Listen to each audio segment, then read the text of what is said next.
I don't think So I've ever I have done to this. give you hold on. I'm giving you access.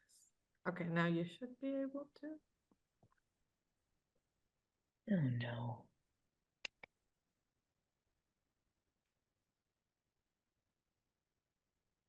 Let's see if this works.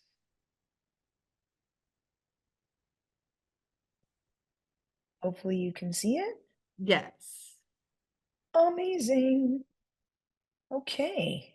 So I'll introduce Amanda. Amanda is lead and founder of the Association for Women in Cryptocurrency. I've known her for many years. I think we've crossed paths in so many different countries, and have been a huge fan of her work, both in Web3 and outside of Web3.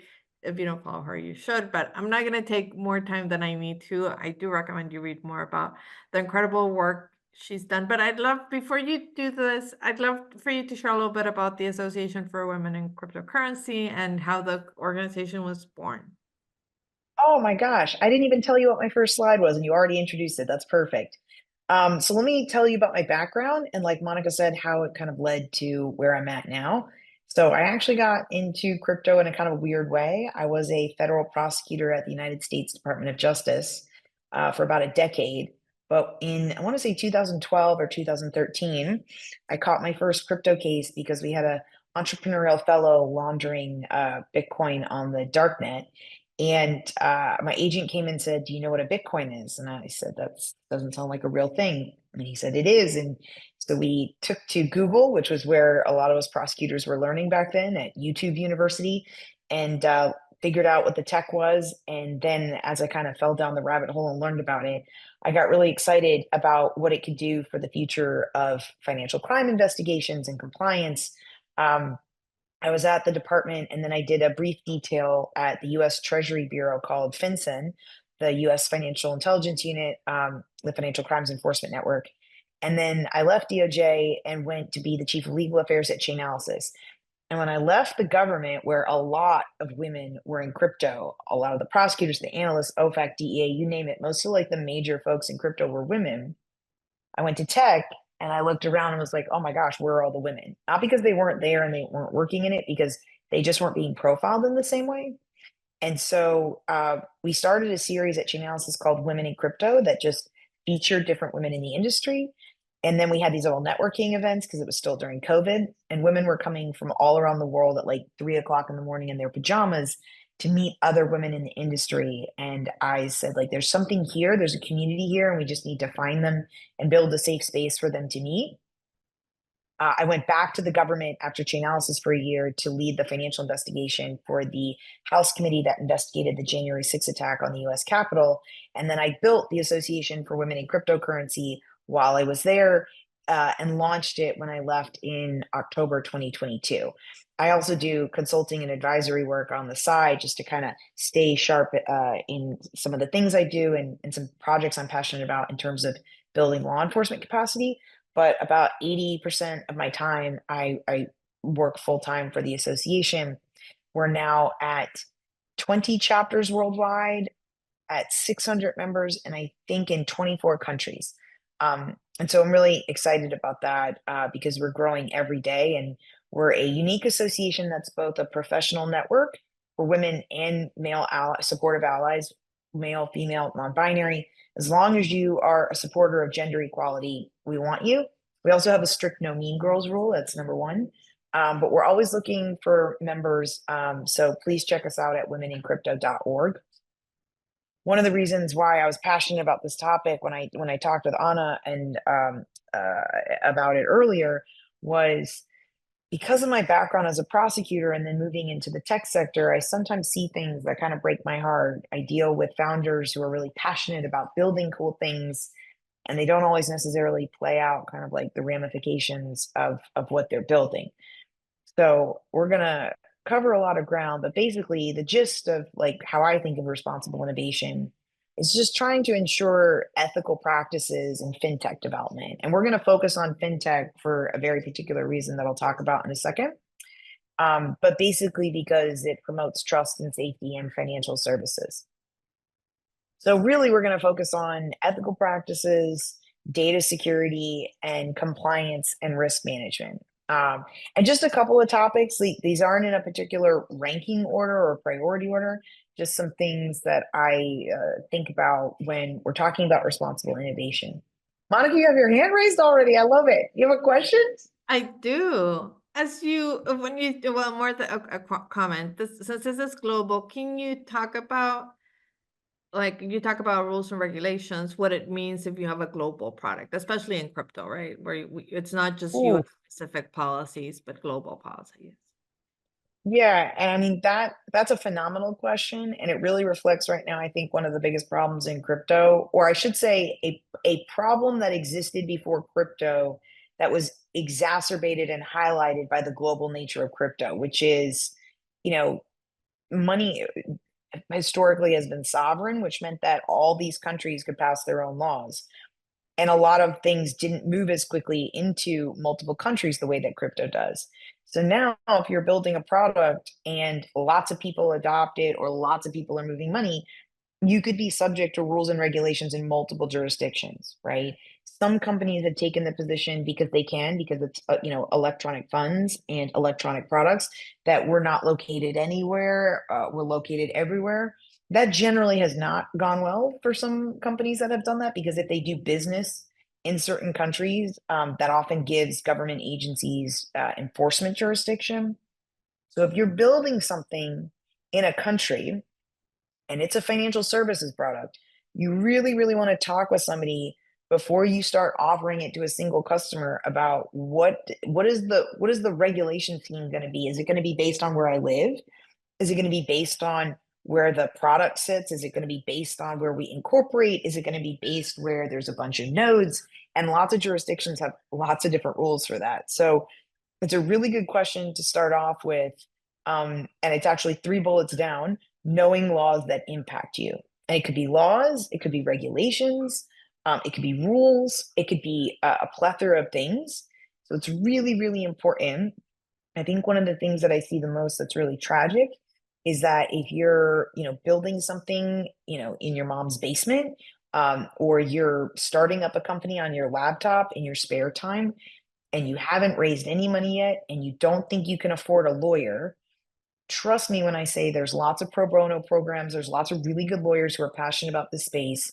If you don't think you can afford a good lawyer or regulatory advisor in this space who's willing to advise you, reach out to me and I will connect you with some phenomenal people who are passionate about this, because not being able to afford good legal advice has really gotten some folks into hot water later on.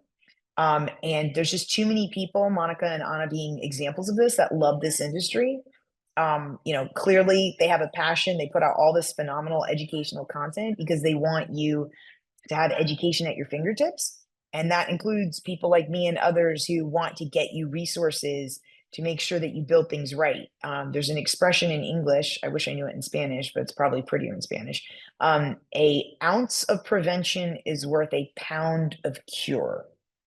Meaning, if you focus on these things at the beginning, then it will save you a lot at the end. And Monica and Anna, I saw you guys come off mute. If you're going to translate it for me, I will be forever grateful. Más vale prevenir que curar. There we go. Es perfecto. Es perfecto. And we've just used up most of my Spanish. Entonces, okay. So then let's go back for a second, because I remember when I was talking with Anna about like this topic, the reason I was so passionate about it is because, a lot of people don't think about what we're doing when we're making financial services, new financial services, right? And I'll give you an example of this. There's a lot of folks who came into fintech really from the tech side. And they don't necessarily think of it the same way that they did wherever they came from in tech. And the thing that you kind of have to understand, and I apologize because these bullets are really guides for me. So if I skip around a little bit, like, please forgive me, but let me just give an example: Bitcoin, right?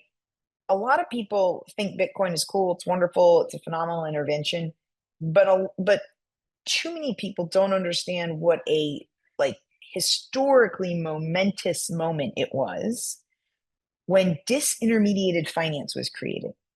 because for the first time in history, we had peer-to-peer file sharing, we had peer-to-peer encrypted messaging, but what we didn't have was a solution to the double spend problem.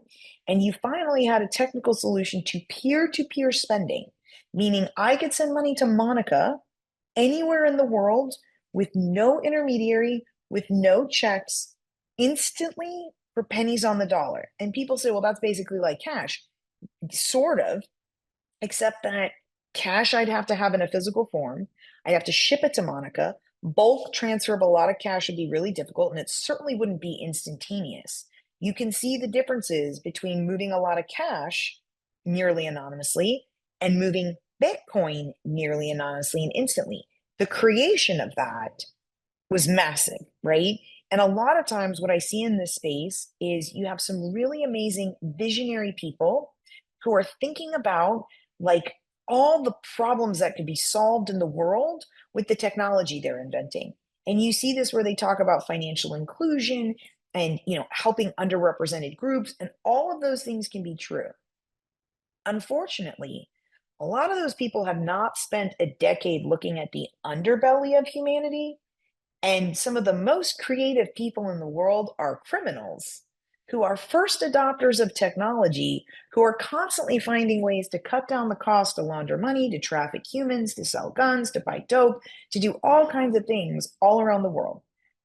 And that lack of worst case scenario planning can kind of be problematic sometimes, because I'll talk to founders who will build this beautiful thing and they'll say, these are all the amazing things that people can do with my product. And I'll say, okay, have you considered the horrible things that people could do with your product? The illegal things, the things that would hurt other people, the things that would break countless laws, the things that would get people in a lot of hot water. Have you thought about that? And it's not to say that you shouldn't invent something because of that, but a lot of people, frankly, like don't spend the time even thinking about that. Monica, yeah. So, you know, the old tech world was all about move fast and break things. Isn't that hard or something you should rethink in crypto because of the ethics, the privacy? Should you think, you know, what I loved about the name of your session is like, shouldn't you lead with ethical practices and think compliance and risk management and not necessarily breaking things? And I'm not saying not disrupt, but lead with safety.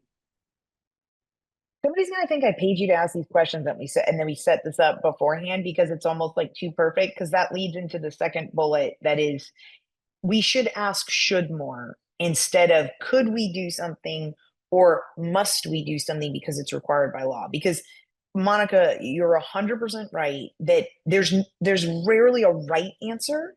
There's often a gray answer, right? It's like very rarely black or white. It's just frequently gray. Even if you go to a lawyer, there's a joke in English.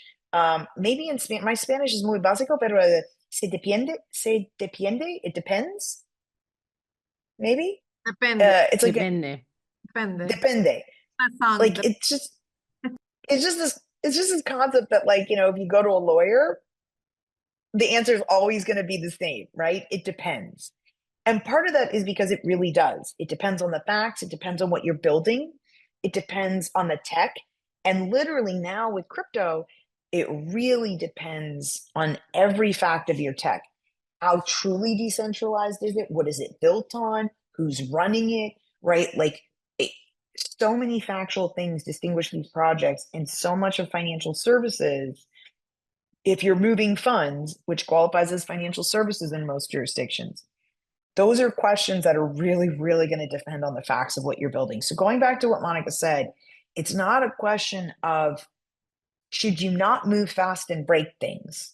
It's a question of before you move too fast and break something that can't be fixed or that you can't afford to pay for, should you think about these things as you're determining the speed at which you move? Because lots of incredible things have been built as a result of people moving fast and breaking things. The question is, how often have people broken things because they weren't watching where they were going? They saw the thing in front of them. They didn't realize how precious it was or what it would cost them. And then the next thing they knew, they were in really big trouble because they moved fast and broke something that turns out their butt couldn't cash that check. They wrote a check their butt couldn't cash. That one I butchered, but I think you get what I mean. And so this is what I'm talking about when I say sometimes you just want to ask the question of each other, of others, of trusted advisors, of lawyers. Should I do this? Instead of could I do this, or must I do this in a certain way because there's a law that prescribes it and I'd be breaking a law or I'd be violating a regulation. These are literally kind of like three different tiers, right? Which then leads to you really need to know the laws that impact you because that's what sets the must, right? So I'll skip ahead for a second. There are some laws in some countries that you must follow, right? Sanctions in the United States, this is an example. If you build a product and you're selling it and you sell it to sanctioned persons or countries, that is a strict liability standard. Doesn't matter if you knew, doesn't matter if you meant to or not. If you do it and you get caught, it is likely going to be a large fine. Do not pass go, straight to strict liability. That's the legal standard. That's something that a lot of like well-meaning founders don't know. And I will tell you, you'd be horrified at some of these Series A, Series B companies that don't have really good sanctions programs in place and are selling products all over the world, not doing checks of who they're selling to. And this is something that I tell every founder, if a sanctions law applies to you, number one, check that out. Like there's some laws in every jurisdiction. If there's strict liability, that's what you need to worry the most about, right? Because then there's laws where it's like, okay, if you violated this, it might be criminal. If the intent is bad enough, like you knew about it, you did it anyways, right? There's different levels of criminal intent, but usually that's pretty bad. Okay. I'm going to come back to that in a minute. Most of the time, it's a civil fine, which can be really, really hefty. If you've been paying attention to the news, Binance just got hit with a $4 billion fine, which I think was maybe the largest in history. I can't remember. And the CEO got 4 months in prison, which was a big deal because sadly, a lot of financial institution bank CEOs have not gotten prison. You can make the argument that that was because he's in crypto, but I'll leave other folks to make that argument. It's a discussion for another day. But suffice it to say, if you don't want to end up in prison or paying a large fine, you need to know the laws that apply to you if you're doing business in a certain way, because you can run around telling the world we're based nowhere and everywhere. And then jokes on you, and a couple of years later, you're sitting in Camp Cupcake for 4 months. So just something to consider when you're making decisions about how to operate your company. Okay, so know the laws that impact you, know the regs that impact you, and all of this is somewhat complicated. So please, please, please talk to the people you know to find trusted advisors. If you think you can't afford one, again, reach out, because I promise I can find you somebody good who will give you the answers you need, because we would rather you responsibly innovate than either A, not innovate at all, because you could have the next brilliant idea that helps the world, or innovate, break things, and it turns out with just a little bit of advice, you could have avoided a lot of hot water. So the next thing that I kind of want to touch on is an issue that comes up a lot, because there's an interesting dynamic with what we call the field of fintech, which is really just financial technology. And this is super broad. Nearly so much in financial services now kind of falls under this bucket. But there's a joke. It's not really a joke, but there's a saying that I kind of say all the time, which is one of the problems with crypto, blockchain, and Web3 is that you have a lot of people, and I'm being generous, it's a lot of men, but it's also some women, but there's a lot of people who worked in tech, right? And then moved over to fintech and wanted to pretend that the fin wasn't there. And they came from a largely unregulated area and then moved into the highest regulated area in the world, which is financial services. And I was talking with the CEO the other day, whose company has been in operation for, I want to say like 8 or 9 years. And I said to him, I was like, at which point did you realize, hold on one second.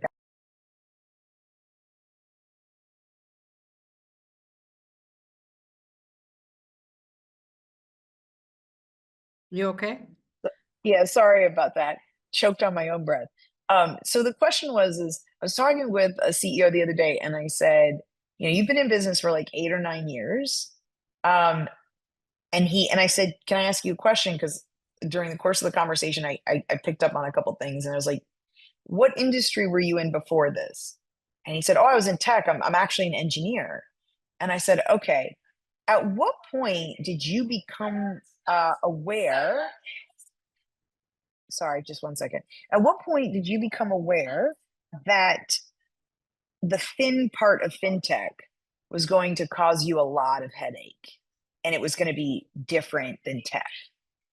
And he said, to be honest, it was about like 6 years in when we went through our Reg A, which is a legal process in the United States.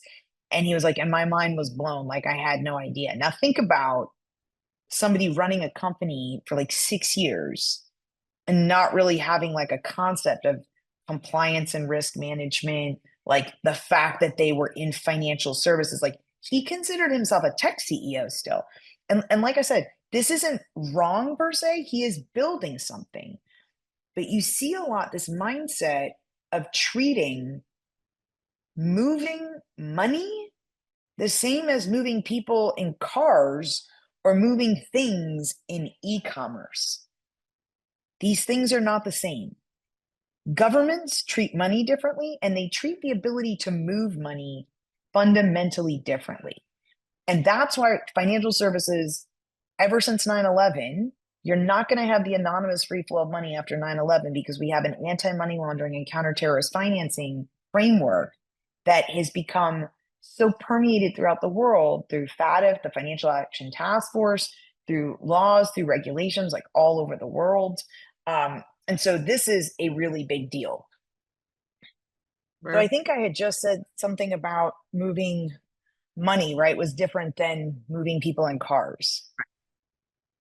Yeah. So, yeah. So I actually see this quite a bit where people basically move over from an industry that's very different and less regulated. And there are some jurisdictions that regulate tech more than the United States. And so those folks are sometimes at a little bit of an advantage because their mindset is tuned to tech. And I will tell you, this is a place where code jurisdictions, places like Europe, some countries in LATAM are how the founders have a little bit of an advantage because their countries have more of a social safety net when it comes to regulations and laws to kind of protect people. And this is especially true for data security, which I'll touch on in a minute. And so some folks in those jurisdictions, their cultures, and this is going to sound terrible, but in the United States, like to Monica's point, that whole move fast, break things, there's a little piece that's missing, which is move fast and break things in order to make tons of money. And it's that last piece that sometimes in other jurisdictions has been tempered, where they have said, actually, we are going to regulate and legislate that we do not want you to move fast and break things that can't be unbroken. And even if it means you making less money, or even if it means, a company not being here and being based in the United States, like we're going to regulate to protect our citizens from certain things. And really good examples of that are GDPR in Europe, where it's the global, I'm going to butcher this. It's basically a data privacy law. Monica and Anna, you guys might know what GDPR stands for off the top of your head. I can never remember.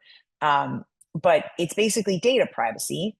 And once it was put into place, it was a pretty good measure for ensuring that folks that were in the jurisdictions it applied to had basically like a baseline data protection.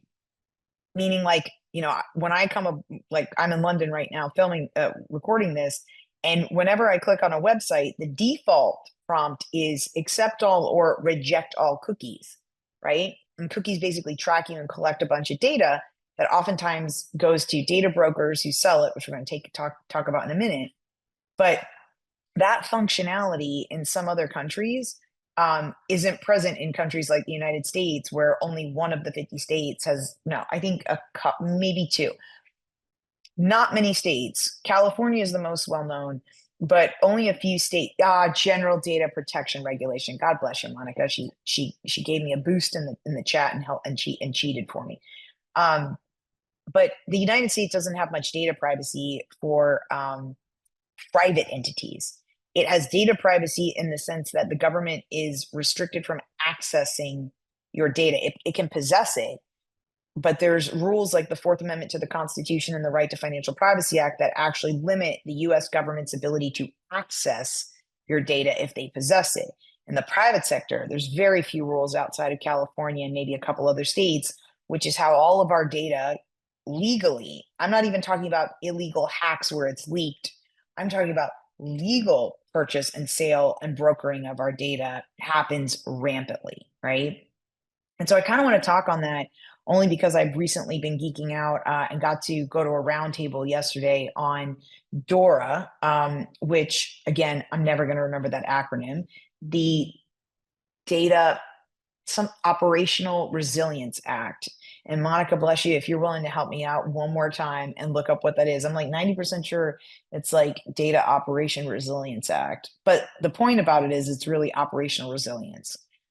Because one of the other things that generally all companies do pretty badly is operational resilience. And this covers a lot of things, but especially for information communication technology companies or ICTs, this is a huge issue. And the reality is that as a culture, humanity has gotten way too comfortable taking in people's data, holding it, sometimes securely, sometimes not, and then distributing it. Yes, Data Operational Resilience Act. Woo, I actually got one. Okay.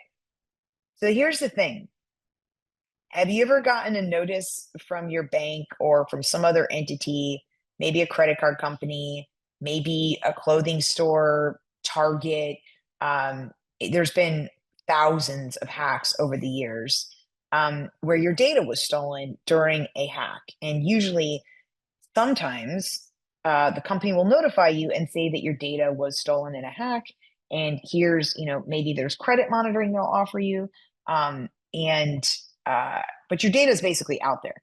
And if you haven't gotten one of these, you might want to go to a website called pwned.com, POWNED, and just check and see if your data has been put out in a breach. And the problem with this is that the world, like basically companies started gathering so much data, they didn't have sufficient security, they weren't investing in security, they weren't tracking how much data they were collecting and whether they needed all that data. And then before you knew it, we have a bunch of companies gathering massive amounts of data that either get hacked or that buy and sell it so that it's out there everywhere where you can access it, where you can ingest it, where you can do all kinds of data analytics on it, where you can use all that data to analyze large populations with them, which then allows you to manipulate humans at a level that we've seen in terms of misinformation and disinformation that's terrifying. All of that comes from a woeful lack of data awareness and data security that is almost like so late now that DORA, as much as people complain about it, is essentially trying to close the barn door after the horses got out. There's so much data out there. And Europe passed this law, and I believe an iterative process. But essentially what they're trying to do is get companies to think about data security differently. And if you're a company, or if you're about to start a company, you're going to create forms, you're going to create web pages, you're going to create all kinds of fields where you're going to intake prospective customer data, actual customer data, data from people maybe who come to your website, data from people who sign up for your newsletter. And every time you collect a name, a last name, an email address, a phone number, or if you start to collect payment information, all of these things are basically risky touch points. Because now you've ingested it, you're storing it, which means that somebody could hack you and take it. It means that an employee who doesn't know any better could accidentally click on something and enable a hack. It could be that an employee doesn't realize and accidentally leaks it. You could have poor storage, nothing from the outside happens, and somebody just accidentally doesn't have data resilience, right? This goes back to the worst case scenario planning. More people just need to kind of like envision worst case scenarios of what could go wrong with data. But one of the questions that Dora gets at, and that I think future legislation is going to get at, and you can get ahead of, is going back to the should instead of could or must. You need to ask yourself every time you take in a data point, do we need this? Like, is it worth something? Should I be collecting social security numbers from customers? Why am I collecting social security? Like, is this something that we need? Because every time we have an identifier, should we collect addresses? Are we ever going to mail anything to people? Maybe we need to know their addresses because we need to know the jurisdiction they live in. But maybe we only need city, state, country. Maybe we don't need street addresses, right? Like, and you might need them. What I'm saying is that taking the time to think, should we collect this instead of could we collect this or must we collect this? Those are questions that you should apply to data as well. All right. And this all goes into the concept of compliance and risk management as well, and ethical practices of asking yourself, should I do something? And the thing that I try to tell founders is they have a better gut check, like a gut feeling than they think. Like if I just ran some facts by them, they'd be like, at first blush, that doesn't sound quite right. Like we actually, a lot of us, like now having kind of grown up in the world of social media, computer hacks, like, you know, seeing kind of like the horribleness of the world. I mean, social media has pluses and minuses. One of the pluses is it shows you lots of stuff happening around the world. One of the downsides is it shows you lots of stuff happening around the world. That could be wildly good. That could be wildly bad. So if you don't know about the bad that I'm talking about, then you definitely need help doing worst case scenario planning. Okay. I once made the mistake of saying, well, too many people don't know X, Y, and Z. And I cited some of the atrocities of crimes that I saw, especially crimes against children when I was at DOJ. And literally the guy that I said it to was like, why would you say that out loud? Because now I can't even unblink that image from my brain. And I didn't need to know humans could do that to another human. If you can't imagine what that could be, trust me when I say that you're probably not doing worst case scenario planning, because thankfully you've likely never seen the worst case. And this isn't a matter of like suffering trauma in your life, which I'm not going to lie, sadly, and unfortunately is a double-edged sword, because people who suffer from trauma can actually imagine humans doing horrible things to other humans in a way that humans who have not suffered trauma haven't. But if you don't watch enough TV or movies, if you don't spend enough time, you know, watching murder mysteries, if you haven't had exposure to the worst of what humanity can do, and let's be clear, we're all humans, and in the right set of conditions, we could all do those things. This isn't a judgment discussion. This is just the reality discussion. You need people to help you worst case scenario plan if you can't imagine the worst case, okay? That's not a judgmental, shut it down, you shouldn't do this. It's, we really need to kind of do some pros and cons analysis, and we can't do a cost benefit analysis if we can't accurately imagine the costs, right? So this is a real issue in data security where people tend to think about the hacks, but then they think about the probability of getting hacked and the cost of data security. And oftentimes they're not even thinking about basic internal training or things that you need to check between, like, how am I looking at like my vendor contracts and what am I doing with documents that come in? Like there's just like an attention to detail aspect to it at every level, and not just in like infrastructure security, but cross security between departments, even within like, you know, one company. And this isn't a crypto blockchain issue. This is a every company in the world issue. I have a good friend who looks at data of banks, TradFi, traditional finance banks. And she spends a ton of her time asking them about their data schema. And a data schema is just like, I'm not a data expert, so take this with a giant grain of salt. This is my understanding from people much, much smarter than me. But a data schema is like basically a outline of the data that you have and how you store it and what the fields are and what they mean. And so if you don't even know your own data schema, if you don't know what your company is collecting, some of these banks have no idea what some fields they're collecting. And then they don't transmit information to the government the way they should, because they're not even aware that they're collecting that information or that they possess it. And then some guy in IT is like, actually, we do have that information. And the bank guy who's been responding to subpoenas is like, what? This is not a crypto blockchain Web3 problem. This is a universal problem. But one of the beautiful things about crypto blockchain Web3, and I think I've talked with Monica and Anna about this, and it's one of the things I think that we're all really passionate about, is that for a lot of us, like I wasn't old enough when the internet was invented. So I wasn't there to say, hey, I could have told you filters were a stupid idea that would cause body dysmorphia in women if anybody had brought any women into that room. But a lot of us are here at the beginning of the future of digital finance, and we can have those discussions. And I hate to say it, and spoiler alert for the next slide, but there's a reason why women statistically have gone into risk advisory, risk mitigation. We tend to look at these things differently. And one of the beautiful things, and one of the things that Monica works on, that Anna works on, that I work on, is trying to get more women into crypto blockchain Web3, not just because we're brilliant, we lead differently, and there's tons of benefits statistically, but because we tend to be more risk aware, and we tend to be more cognizant of risk, and we tend to be more willing to surface risk, right?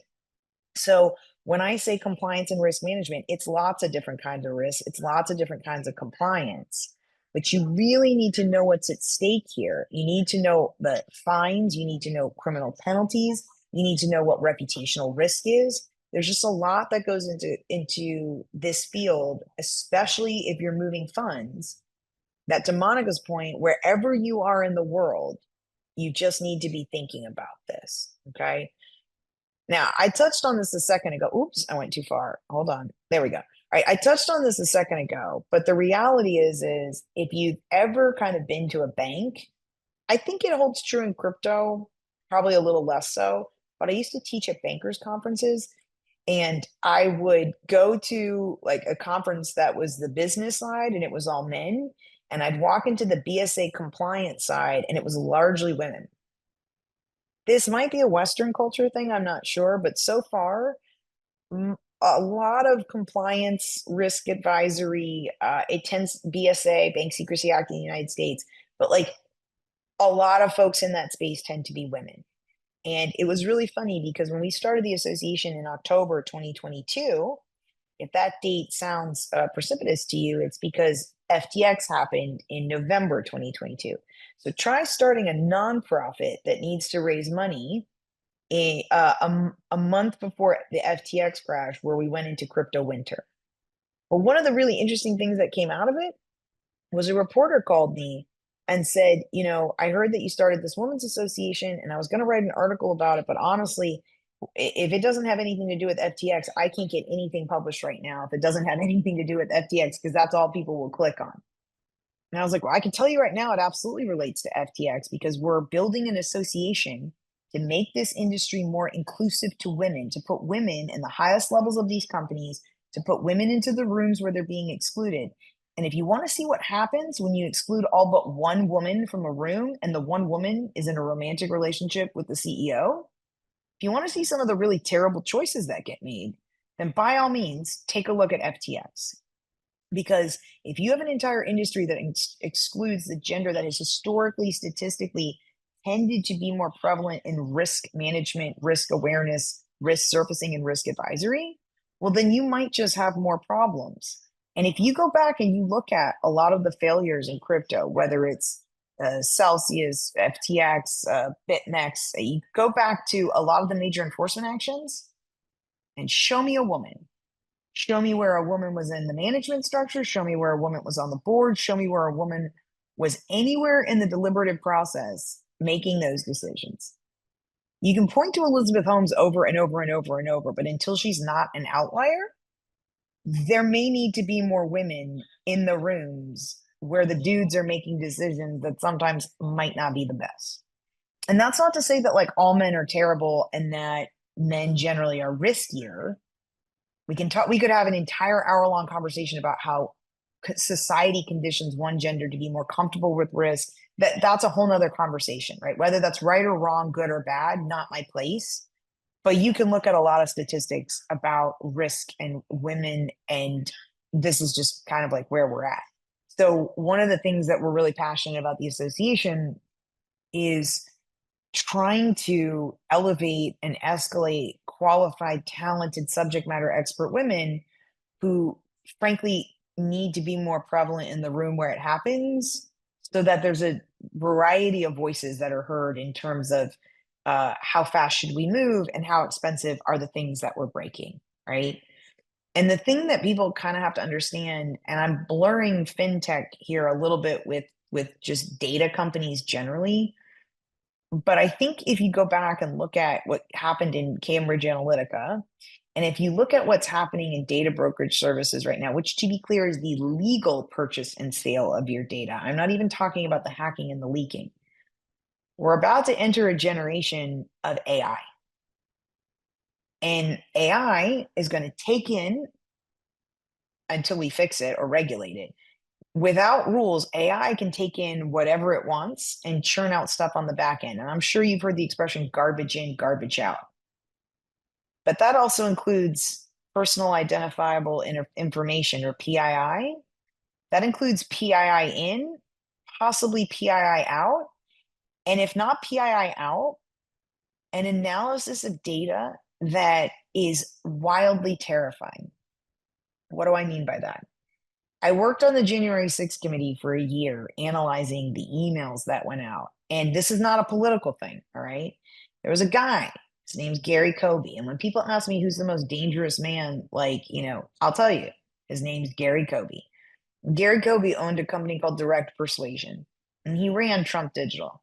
And this is not to say that he's alone in this. This is a feature of politics and money gone terribly wrong.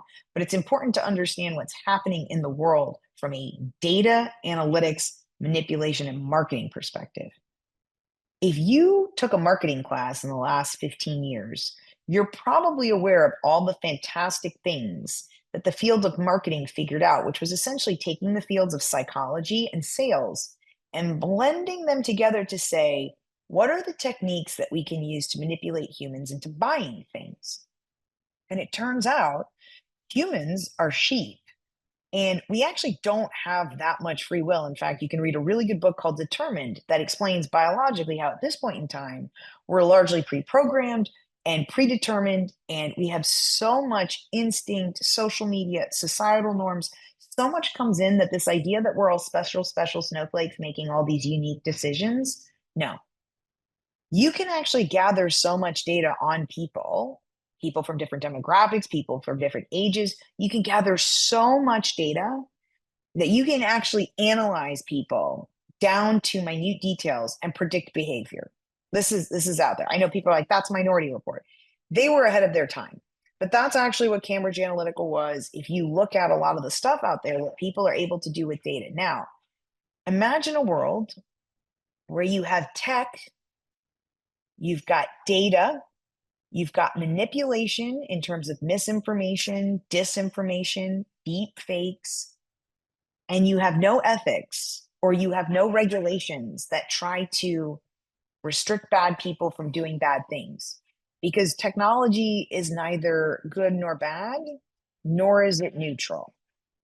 And if we, as basically humans, don't kind of acknowledge this and step in to make the world better and save it from itself, humans are going to human.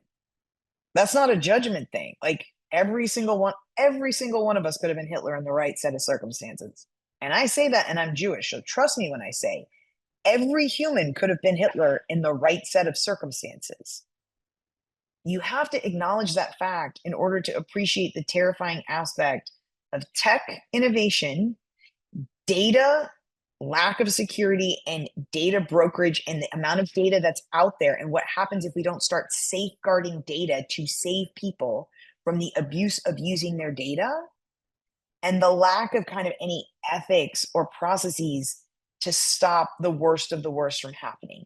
Which is why I'm really grateful to Monica and Anna for having this conversation for the next generation of builders to say, before you build whatever next comes out of Pandora's box, give some thought to this kind of cavalcade of horrors, if you will. And I don't mean to be depressing, but give some thought to the worst case scenario so that you are asking yourself, should I do something and not could I do something? Or must I do something, right? Because every single person who's watching this cares about driving change and making the world better, right? That is the beauty of entrepreneurship and innovation. It almost always comes from a place of I see a problem and I want to fix it. I see a group that needs help and I want to assist. I see a world that's on fire and I want to try to put the fire out. Nobody really goes into this thinking, how do I make the world worse? Or how do I hurt people? Or how do I exacerbate those problems? Those people tend to be criminals or become criminals or no criminals. Everybody wants to drive change. And if we can just do that through responsible innovation in fintech and look at secure transactions and privacy, balancing transparency and privacy, and figuring out sustainable financial solutions that improve inclusion, if we can mix these all together, then we have a shot at kind of building better. So that's, I think, my last slide. Monica, I think you came off mute. Did you have questions? Yes, I have several questions. You know, there's within Web3, there's this whole collaboration and coordination, right? We work with different entities. How do we ensure they're following the compliance rules? Like, how do we do that? Is there a way to have like a questionnaire or do something to ensure they're following the same guidelines? Yeah, I mean, I say this like pretty seriously. I Google everything. I Google questionnaire for third-party security, third-party compliance. And here's the thing. I always say, like, there was a saying when I was a prosecutor where it was like, never hurts to ask the question. Now, this is not true on the stand because you get some wild, crazy answers. But like in an interview, never hurts to ask the question just to see what the answer is. And I will tell you, sometimes your questionnaire doesn't have to be perfect. But if you submit a questionnaire to a third party, whoever it is, I don't know whether it's a vendor, a partner, and they balk at answering questions, if the answer is we don't know this, we have no idea, that tells you kind of like their level of knowledge. If they refuse to find out, and I've seen a lot of companies be like, oh, you know, we don't actually know this. Can you give us like a week or two? Somebody at this company's got to know this answer. We will find this out and get back to you. Cool. That's good. That's actually helping them be more prepared because it's likely a question they're going to get asked that they need to know the answer to. If they say, we don't know the answer to that and we're unwilling to look and provide it, or, yeah, we don't know, we can't tell you, full stop, zero interest in finding out, that's usually what we would call kind of a red flag, or as my Civ Pro professor used to say, the dogs are barking there. You may want to listen. So that's a really good question.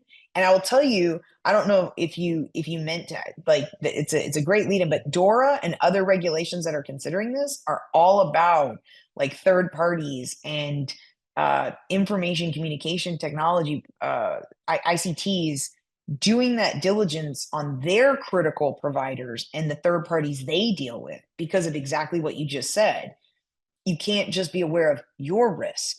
You have to be aware of the risk that's coming in from the partners that you deal with, the companies that you're using for supply chain, the companies that you're using for inventory.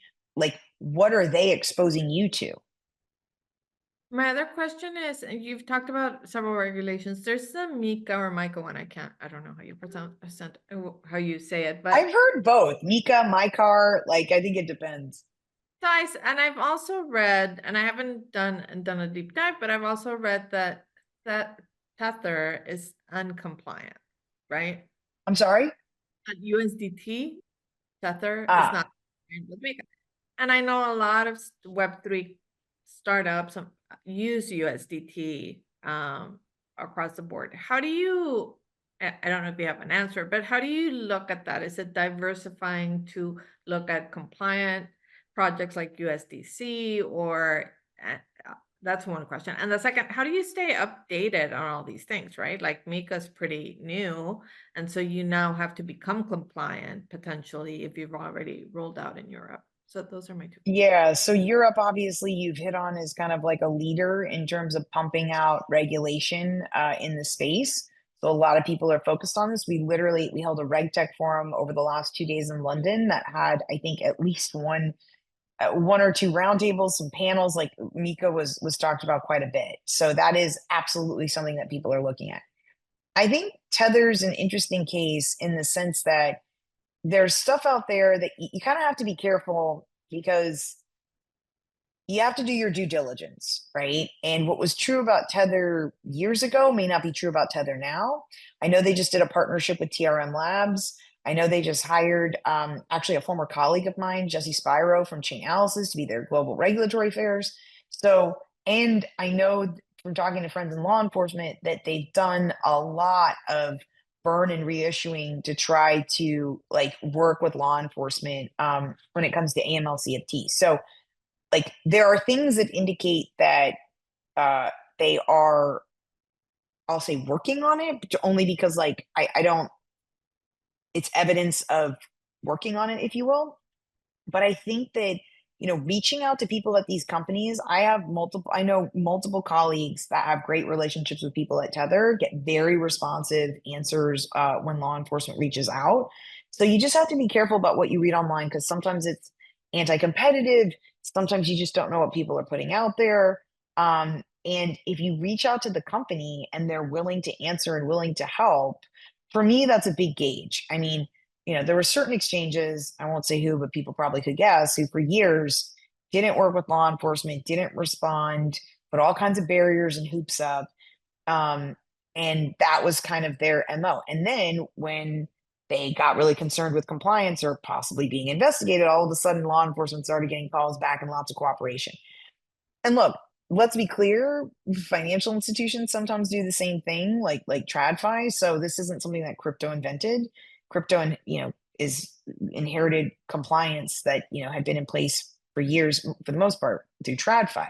But I say all that to say that I think it's really important to do your due diligence and to find out like what's happening. Like you said, whether it's questionnaires or just reaching out to people who might know and have contacts there. And if they're responsive and they're willing to help and respond, that's great. And I started to tilt this down accidentally, but I'm just going to do a shameless plug for our Unmantle Your Panel initiative while I'm wearing my sweatshirt, which is a diversification of panels to eliminate the mantle that we're working on. So I'll show the sweatshirt once and then I'm done. But Monica, did you have other questions? Because those were great. Well, just one more in it, and then we can wrap up. It's how do you stay updated and ensure that you're compliant as new? We know that across the board, there's going to be a new policy globally, right? When it comes to Web3, when it comes to AI, how do you keep updated and ensure that you're compliant based on all these changes and new policies? That's a really good question. I said it at the beginning. I'll say it again. I'll say it 1,000 times. The key is to find really, really good advisors, whether it be lawyers, whether it be recovering lawyers who are advisors, whether it be consultants. There's lots of folks in this space who are really passionate, who will help. Again, if you don't even know who to reach out to, either connect with Monica and Anna, or you can connect directly with me on LinkedIn. I try to stay on top of my messages, but if I'm late, just give me a little bit. But please, please, please, like get the advice that you need, because this is highly specialized. And you might say, oh, I do business in this country, this country, this country, this country. And I'll say that's 5 different regulatory regimes. I'm going to give you 5 different names to call, each of whom's a subject matter expert on what you're going to need to do there. And I will tell you, one of the things that came up at the RegTech Forum was just this problem, which is it's a lot of jurisdictions. For as global as crypto is, one of the big costs is if you're doing business in a lot of countries, that's a lot of different regulatory regimes. And trying to get passporting, trying to get consistent standards, even trying to get consistent definitions that are used terms wise has been really difficult. I think some jurisdictions, like in some cases, like I know for the travel rule, there was like a sunrise sunset period where they knew how difficult it was going to be to implement. So there was like timing to it. So sometimes the regulators do acknowledge like how difficult it is to stay on top of this stuff, and they'll give time. And something that I actually didn't mention before, and Monica, thank you. This was like one of the most important points that I meant to mention, and I almost forgot it. I think one of the things that people get really wrapped up in, and I see this all the time, is this idea that, and I'm carving out strict liability. Okay. Earlier when I said, if you do this, like it's, civil penalty, doesn't matter if you meant to. Strict liability is a unique standard. A lot of jurisdictions don't even have it, let alone use it for things. Outside of strict liability, when you're just talking about different penalties, either criminal or civil, which is what most jurisdictions have, I can tell you as a former prosecutor that when you're talking about every federal agency in the world that's understaffed and under-resourced to a certain extent and is trying to pick which cases to bring because there's too many to bring them all, you want to be the case that does not have what we would call jury appeal. Now, not all countries or jurisdictions have juries, right? And a lot of jurisdictions it's judges, but the sentiment is the same, which is I tell companies the most important reason why you should ask what should we do is because if you do your best and later on you're facing 12 people or a judge and the answer is, why did you do it this way? And you say, because this is the best that we could do. There was a lack of regulatory clarity. The technology didn't allow us to do it. Like, if you have a good answer that we did our best based on principles, right? Maybe you can't follow AML CFT compliance exactly, but you had a program that tried to prevent money laundering and you tried to detect terrorist financing, which is the purpose of that. And maybe you did it in a technically different way. But I tell people all the time, every regulator, every enforcement officer around the world, on some level thinks about, am I punching down? Am I kicking a puppy? Am I taking an unfair shot against a company that did its best to comply and do the right thing? And it's that last part, to do the right thing. I will tell you as a prosecutor, if a company had a good enough factual showing of trying to do the right thing, I didn't feel morally right prosecuting them if it turned out they just got it wrong because maybe the law didn't fit, maybe it wasn't clear. There's a million reasons why that could be the case. But the entire framework of laws as a social contract was to try to get people to do the right thing towards other people and other companies. If you try to do that and you get it wrong, I guarantee you'll be better off than if you don't try and you don't ask. So if you don't take away any other point, it's please, please, please, in the factual situations where there's a scenario where you could do something better, do it. It will be worth it in the long run because going back to that beautiful phrase, an ounce of prevention is worth a pound of cure. And I guarantee you, even if it seems expensive on the front end, some of these companies that thought we're going to shirk on compliance because we're going to make tons and tons of money on the back end, it's not going to end up well for them. Maybe they have market share, but they're going to pay billions in fines. And even federal prison isn't a fun place to go to. Thank you so much for the session. It's amazing. Now, you've said several times, reach out to me. So how do people follow you? How do they contact you? Okay. So I'm on Twitter, but I'll be honest, I'm crypto Twitter depresses the hell out of me now. I think it's like Amanda_S_Wick. The best way to find me is actually on crypto LinkedIn, or just LinkedIn generally. Sorry, it's not separate. We just call it crypto LinkedIn. And it's just Amanda Wick. Luckily, there's only other one, and I think she's plural Wicks. So you should be able to find me. Yeah, if you reach out on LinkedIn, and we have a LinkedIn page for the association that I definitely recommend people follow if you want to learn more or find out where our events are. Our webpage is womenincrypto.org. And I do check my LinkedIn messages, but if I'm late in responding, it's just because there's a lot of spam in there that I have to cull through. But I do usually find the good messages. But please reach out. And Monica and Anna, I can't thank you enough. Like, this is kind of a passion topic of mine, so trying to get it out there is huge, and I really appreciate you.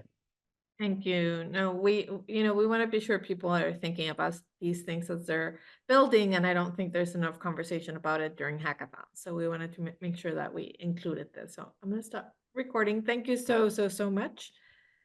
Thank you. Thank you, Amanda.